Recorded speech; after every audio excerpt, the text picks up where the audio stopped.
Okay Prem Shukla, आपको मैं मौका देता हूं 60 सेकंड के अंदर आप जवाब दीजिए, फिर आप अपनी बात को रखिएगा 60 सेकंड के अंदर। ऐसा क्यों है कि सब आप पर शक कर रहे हैं, यानी सरकार पे, शासन पे शक कर रहे हैं, आप पर नहीं, शासन पे शक कर रहे हैं? देखिए, सेना के शौर्य पर किसी के मन में शक है। तवांग में जो देश को डिफेंड कर रहा है वो सेना है। मैंने सरकार की बात करी। नहीं, मैं वही कह रहा हूं, सरकार जो डिफेंड करने जाएगी तो सेना के माध्यम से ही डिफेंस होगा।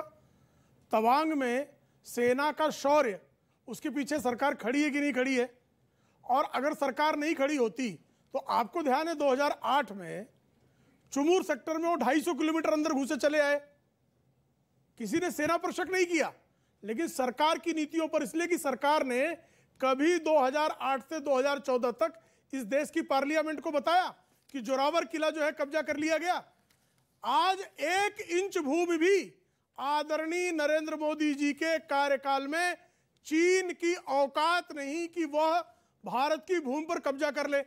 फिर भी आपको जो है चीन के बताए हुए नैरेटिव पर विश्वास करना है, भारत के रक्षा मंत्री पर विश्वास नहीं करना है, भारत की सेना पर विश्वास नहीं करना है, भारत के रक्षा विशेषज्ञों पर विश्वास नहीं करना है, भारत की मीडिया पर विश्वास नहीं करना है, तो आपको स्वयं पर विश्वास नहीं है। आप किस पर विश्वास करना चाहते हैं? असदुद्दीन ओवैसी कह रहे हैं कि भारत की सेना मार कर रही है। इनमें से पूछ लीजिए, किसी को लगता है असदुद्दीन ओवैसी की बात पर विश्वास है किसी को? भारत की सेना मार, तो जब इतना कोई सफेद झूठ बोल रहा हो तो उस पर क्या जवाब दिया जा सकता है? जी जी जी, मैं आलोक शर्मा को रुख करता हूं। आलोक शर्मा, जो 2 बयान आए वो मैंने सुनाए आपको, लेकिन जयराम रमेश कह रहे हैं कि मोदी जी अपनी छवि बचाने के लिए देश को खतरे में डाल रहे हैं। आपको लगता है नरेंद्र मोदी देश को खतरे में डाल लेंगे अपनी छवि बचाने के लिए? ऐसा क्यों? किलोमीटर चाइना हमारा टेरिटरी में कब्जा करके रखा है। मैं केवल इतना कहना चाहूंगा कि अगर कोई सांसद भी बीजेपी का अगर ये कह रहा है, उसका नाम तापिर गांव है, कि चाइना के ट्रूप्स ने 50, 60, 70 किलोमीटर तक अंदर घुस के कब्जा कर लिया है, सैटेलाइट इमेजेस कह रही हैं, इन्हीं की लेह लद्दाख की पार्षद ने कहा है, तो क्या सब वो भी देशद्रोही हैं? वो भी गलत सवाल कर रहे हैं? डिफेंस मिनिस्टर एक स्टेटमेंट देकर और सदन से चले गए। इनके स्वयं के सांसद सुब्रमण्यम स्वामी ने तमाम सवाल उठाए। 17 बार पार्लियामेंट के अंदर चाइना के ऊपर क्वेश्चन रखा गया, उसको हटा दिया गया। खड़गे साहब ने कहा कि चीन के ऊपर क्या वास्तुस्थिति है देश जानना चाहता है, तो आपने मना कर दिया। उनको बोलना अलाउ किया गया, लेकिन वो डिस्कशन चाह रहे थे, वो नहीं हो पाया, लेकिन उनको बोलना अलाउ किया गया। डिस्कशन में क्योंकि हाउस देखा था मैंने, इसलिए मैं बोल रहा हूं राज्यसभा के। मैं फिर कहूंगा, जी जी जी, वो मीडिया के ऊपर भी इन्होंने कहा, बीजेपी के सांसद ने, कि बीजेपी का मीडिया केवल पाकिस्तान पे बोलता है, चाइना पे नहीं बोलता। चाइना पे भी बोल रहा है। कोई बात नहीं, कोई बात नहीं, क्या बोल रहा है वो भी देश देख रहा है। कांग्रेस को भी शिकायत है, किस तरह से बचाया, किस तरह से सरकार को बचाया जाए। 20 जवान शहीद हुए 1975 से लेकर, और 20 जवान शहीद होने तक एक भी जवान शहीद नहीं हुआ था। उसके लिए भी कांग्रेसी जिम्मेवार है, विपक्षी जिम्मेदार है। जी, कितने मारे वो इंपॉर्टेंट नहीं, हमारा एक भी जवान उनके 500 से ज्यादा कीमती है, वो ज्यादा इंपॉर्टेंट है। ठीक है, ओके प्रेम शुक्ला, इस बात जी जी जी, मैं अंतिम बात कहना चाहूंगा। आपको 2 मिनट हो गए जी। हमेशा विपक्ष के ऊपर तलवार रख के, क्या ओवैसी विपक्ष है इस देश के? क्या विपक्ष इस सरकार का हिस्सा नहीं? मैं तो जयराम रमेश का सवाल पूछा, वो विपक्ष है कि नहीं? आ रहा हूं। जी जी जी, विपक्ष भी सरकार का हिस्सा है। सरकार से ऊपर संसद है और संसद में विपक्ष है। अटल बिहारी वाजपेयी ने जब 62 की लड़ाई थी तो पार्लियामेंट स्ट्रीट पे धरना दे दिया था, किसी ने उनको देशद्रोही नहीं कहा था।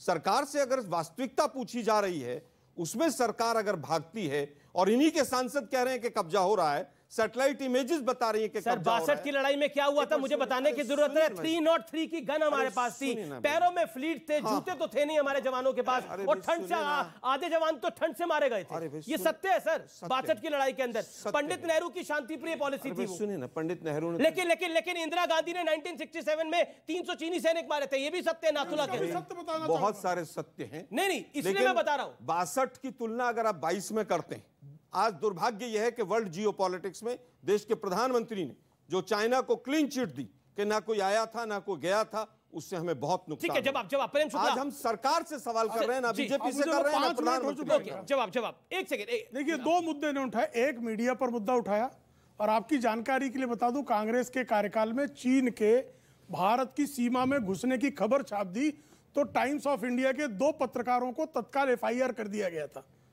तत्काल FIR कर दिया गया था।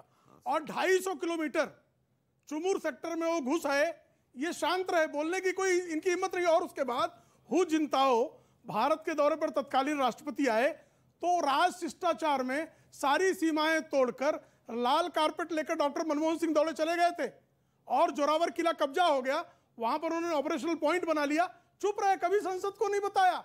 बारंबार सवाल पूछने के बाद भी 38,000 वर्ग किलोमीटर कैसे चला गया, लोगों ने देखा। आज 1 इंच भूमि भी दुनिया में कोई साबित नहीं कर सकता जो नरेंद्र मोदी जी के कार्यकाल में चीन की औकात हुई हो कि भारत में घुस जाए, गलवान में घुसे। ठीक है, हमारे बलवानों ठीक है, ने ये कैसे सवाल आपने मारा, रखा, एक ये देश ने देखा है और दुनिया ने देखा है, दुनिया ने देखा है। और आपको नाथुला वाली वो बात 1967 की बताता हूं, जिस कमांडर ने ये निर्णय लिया उसको तत्काल इंदिरा गांधी ने ट्रांसफर कर दिया था।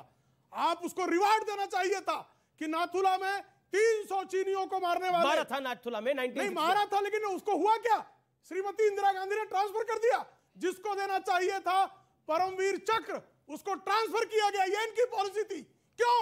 क्योंकि चीन के सामने ये कदरता दिखाते थे। ओके, और नेहरू जी से लेकर मनमोहन सिंह तक दिखाते जी जी जी जी। लेकिन देखिए, एक इस शासन के अंदर एक चीज हमने देखी है कि चाहे वो 26/11 आपके शासन में हो, मैं कंपैरिजन बता रहा हूं, उसको आप काउंटर करिएगा। 26/11 हुआ आपके शासन के अंदर और फॉर्मर एयर चीफ का कहना है कि हम तैयार थे, लेकिन डॉक्टर मनमोहन सिंह ने इस तरह का फैसला नहीं लिया।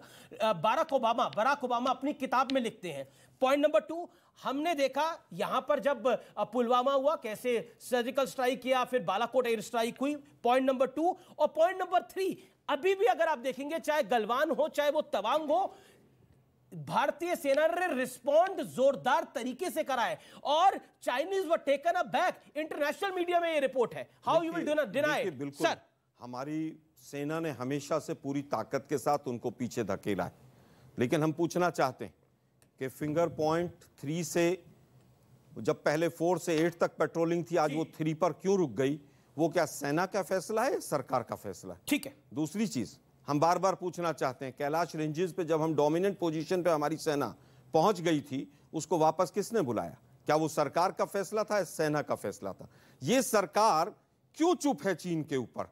देश के प्रधानमंत्री क्यों चुप हैं? पर राजनाथ जी बोले, मैं बताता हूं। राजनाथ जी एक लिखा हुआ स्टेटमेंट लेकर आए, उसके ऊपर डिस्कशन नहीं किया, पार्लियामेंट से चले गए। क्यों चले गए वो? ठीक है, इनका जो है कदरता का इतिहास है, तो इनको लगता हर कोई कदरता करता होगा। 38,000 वर्ग किलोमीटर वो चले आए, 38,000 वर्ग किलोमीटर वो चले आए, 250 किलोमीटर 2008 में चले आए, जोरावर किला वो कब्जा कर लिए।